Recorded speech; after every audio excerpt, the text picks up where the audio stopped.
Sahabat Rema yang terkasih, hari ini Jumat 16 Juli tahun 2021. Gereja memperingati Bunda Maria dari Gunung Karmel. Di Chile, tempat saya berkarya, perayaan Bunda Maria dari Gunung Karmel adalah perayaan besar. Karena Bunda Maria dari Gunung Karmel atau Nuestra Señora del Carmen atau Virgen del Carmen adalah pelindung Chile. Oleh karena itu, hari ini adalah hari libur nasional.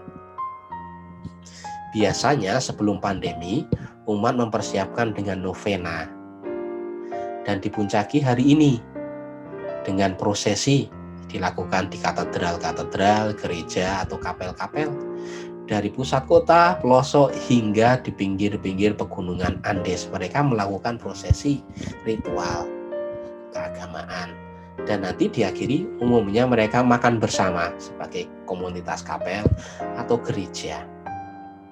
Pada kesempatan kali ini, saya mengajak Anda untuk merenungkan dari bacaan harian dari Matius bab 12 ayat 1 sampai 8. Dikisahkan para murid Yesus melewati ladang gandum bersama Yesus. Mereka memetik bulir gandum dan memakannya. Datang reaksi dari para orang-orang Farisi yang mengkritik dan mengatakan para murid telah melanggar hukum Taurat mengenai hari Sabat, di mana hari Sabat tidak boleh bekerja. Yesus menjawab mereka bahwa dalam beberapa hal bisa mengabaikan aturan-aturan. Saudari-saudara yang terkasih, di dalam kehidupan kita jutaan orang terbantu hidupnya teratur dan terlindungi hak serta kewajibannya karena ada aturan dalam hidup. Kita juga bisa melupakan hal itu. Ya, misalnya jutaan orang terbantu dalam lalu lintas karena ada aturan. Kalau 1-2 orang melanggar akan membahayakan yang lain. Demikian juga dalam banyak hal, dalam pekerjaan, aturan dalam perdagangan, aturan mengenai kepemilikan, dan juga aturan-aturan mengenai ritual keagamaan. Ya.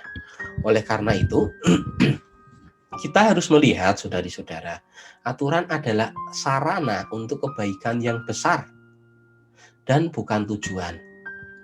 Tampaknya orang-orang Farisi itu karena memperlakukan aturan sebagai sebuah hukum yang mutlak, mereka mudah terjatuh, ya, memandang aturan sebagai tujuan dan bukan sarana. Ya, harus dilakukan aturan tersebut. Saya rasa kurang tepat. Ya, aturan adalah sarana. Oleh karena itu, dalam beberapa hal kita kalau mengabaikan aturan harus juga melihat sisi-sisi yang lain. Harus melihat bahwa mengabaikan aturan, melihat ada kebaikan yang lebih besar yang akan kita gapai dengan mempertimbangkan misalnya etika, moral, ya, mengenai kehidupan sosial, mengenai kemanusiaan, hak asasi dan sebagainya. Oleh karena itu, aturan diciptakan sebagai sarana untuk kebaikan yang besar. Tapi kita juga harus hati-hati, kita juga tidak boleh dengan mudah mengabaikan aturan.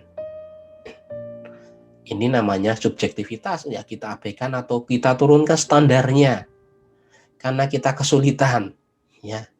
Sebelumnya mampu tapi tidak ingin, atau karena kemalasan, atau karena perubahan zaman, ya, sekularisme dan sebagainya kita turunkan. Saya rasa kurang tepat juga, ya. Aturan harus tetap dijalankan untuk memperoleh kebaikan yang besar, misalnya, ya, mengenai hak untuk hidup kalau berkaitan dengan aborsi, eutanasia, mengenai juga perlindungan keluarga berkaitan dengan perkawinan, banyak hal lain. Ini adalah sarana dan tujuannya adalah kebaikan yang besar. Maka marilah kita mohon kepada Tuhan supaya Tuhan menganugerahkan, ya, kebijaksanaan kepada kita melihat aturan dengan melihat kebaikan untuk semuanya, kebaikan untuk sesama dan juga Tuhan. Allah senantiasa memberkati Anda semuanya dalam hidup, keseharian, dalam keluarga, dalam pekerjaan, dalam hidup pribadi, dan juga dalam pelayanan, dalam nama Bapa dan Putra dan Roh Kudus. Amin.